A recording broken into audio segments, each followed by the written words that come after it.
So guys, today I am going to discuss a role of English language in corporate sector. See, एक बात तो कड़वा सच है कि yes, English is the only language of corporate.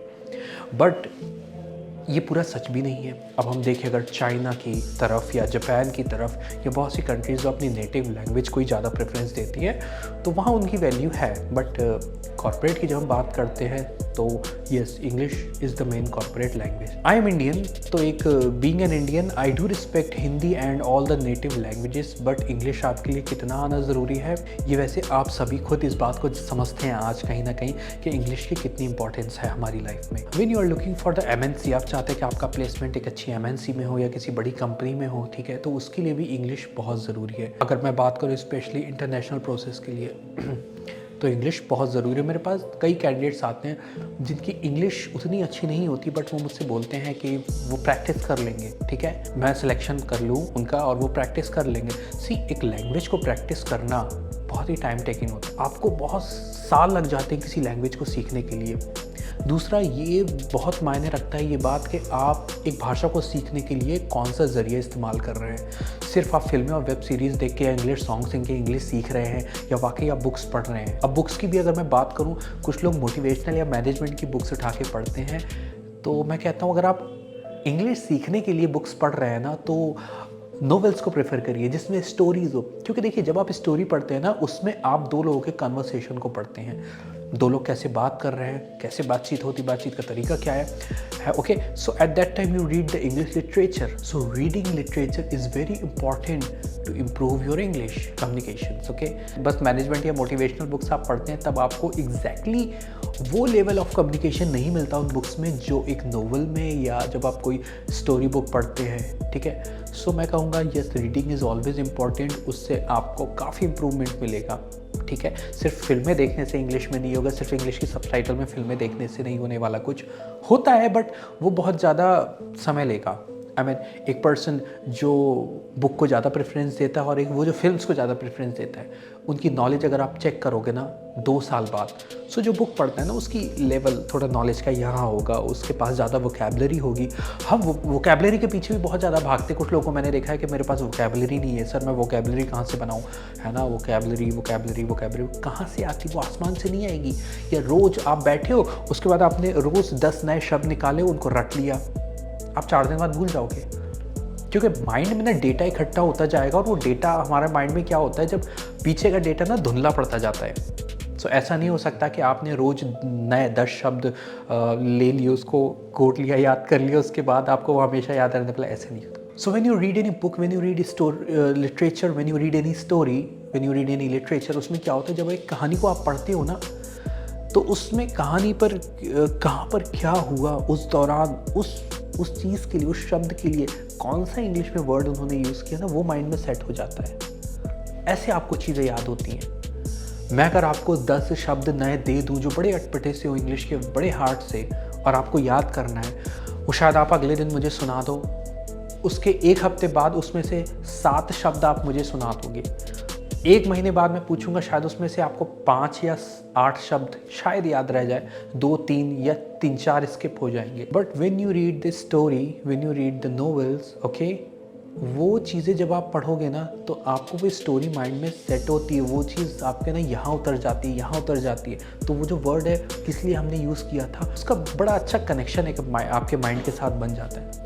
तब आपको समझ आता है कि प्रॉपर इस शब्द का प्रयोग हम करते कैसे हैं और कब करते हैं। तो रीडिंग तो मैं कहूँगा हमेशा प्रेफरेंस है। अब क्या होता है कि आज के समय में हम इतने ज़्यादा डिजिटल हो चुके हैं कि रीडिंग से हर कोई दूर भागता है, बुक से हर कोई दूर भागता है। भाई अब तो ऑब्वियसली भागेंगे, अब बुक्स की जगह किंडल्स आ चुके हैं, अमेजोन के किंडल्स के, डिजिटली आप उसमें बुक कैरी कर सकते हैं। अच्छी चीज़ है वो भी, बट क्वाइट एक्सपेंसिव है ना, कि जो लोग उतनी बुक्स नहीं पढ़ते हैं साल भर में, उनके लिए काफ़ी एक्सपेंसिव चीज़ है, ठीक है ना। कि पहले आप 10-15 हज़ार, अच्छा मॉडल लेना है तो 27,000 30,000 का किंडल का आता है, वो आप खरीदोगे, ठीक है। 30,000 में कितनी बुक्स आ जाएंगी पढ़ने के लिए। तो ये भी दोनों चीज़ें कॉन्ट्राडिक्शन है। खैर ये आपका ओपिनियन है, आपको बुक से पढ़ना अच्छा लगता है, किंडल पे पढ़ना अच्छा लगता है, बस पढ़ना ज़रूरी है। तो मैं कह रहा था कि आज दुनिया इतनी डिजिटल हो चुकी है तो अब हम पढ़े कैसे, क्यों पढ़े। हर चीज़ पर तो डॉक्यूमेंट्री बनी होती है, फिल्म्स बनी होती है, ठीक है। दूसरा, डॉक्यूमेंट्री और फिल्म्स हमें ज़्यादा इंटरटेनिंग लगते हैं कंपैरेटिवली एक ब्लैक एंड वाइट बोरिंग सी बुक, है ना।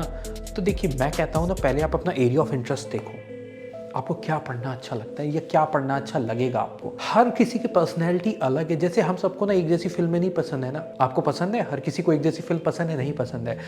किसी को साईफाई फिल्म्स अच्छी लगती है, किसी को लव स्टोरीज़ बहुत अच्छी लगती हैं, किसी को लाइक मार धाड़ वाली फिल्में बहुत अच्छी लगती है, साउथ इंडियन फिल्म किसी लोग को बहुत अच्छी लगती है ना। तो कुछ लोग को सिर्फ हॉलीवुड पसंद है, कुछ लोग को कोरियन ड्रामा पसंद है। ये सब हमारे इंटरेस्ट हैं, उसके अकॉर्डिंग हम फिल्म्स देखते हैं। तो ऐसे ही जब हम पढ़ने की बात करते हैं तो उसको बोरिंग मत बनाइए। आप अपना एरिया ऑफ इंटरेस्ट देखिए, आपको क्या पढ़ने में अच्छा लग रहा है ना, कि आपको कौन से नोवेल अच्छा पढ़ने में लग रहा है, या कुछ ऐसे टॉपिक जिनके बारे में आप पढ़ना तो चाहते हो बट कुछ सीक्रेट है, आप पढ़ना चाहते हो बस उनके बारे में किसी को मत बताओ, but please keep reading. Okay, दिन में 10 मिनट आपको ज़रूर पढ़ना है। 10 मिनट से समय बढ़ा के आप आधा घंटा कब कर देंगे आपको पता नहीं चलेगा, बट ये रीडिंग एबिलिटी आपकी कम्युनिकेशंस को काफ़ी हेल्प करेगा इम्प्रूव करने में, ठीक है। So it will always improve your communication, है ना।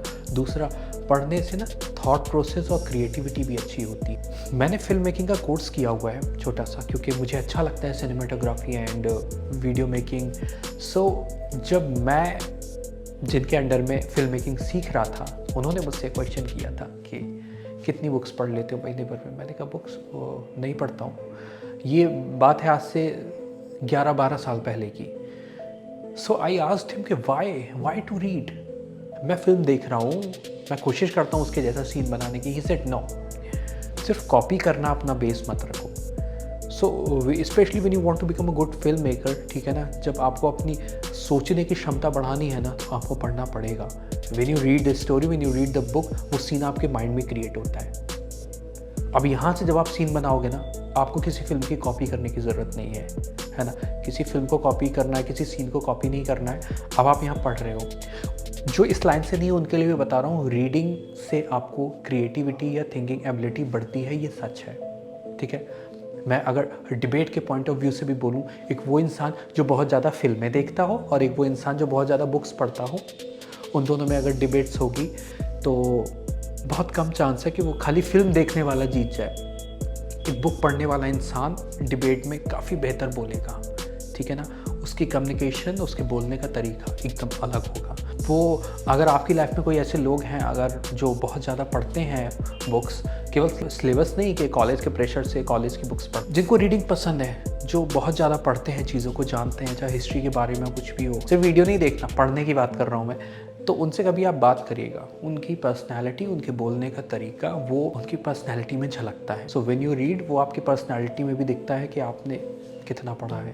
So reading always help you to grow yourself, your career, your personality, your English and everything. तो अगर आपकी कोई क्वायरी है, आप कुछ और पूछना चाहते हैं या आप जानना चाहते हैं कि किस तरह से हम और आपकी हेल्प कर सकते हैं कम्युनिकेशन को डेवलप करने में, do share with your friends. Take care, bye bye.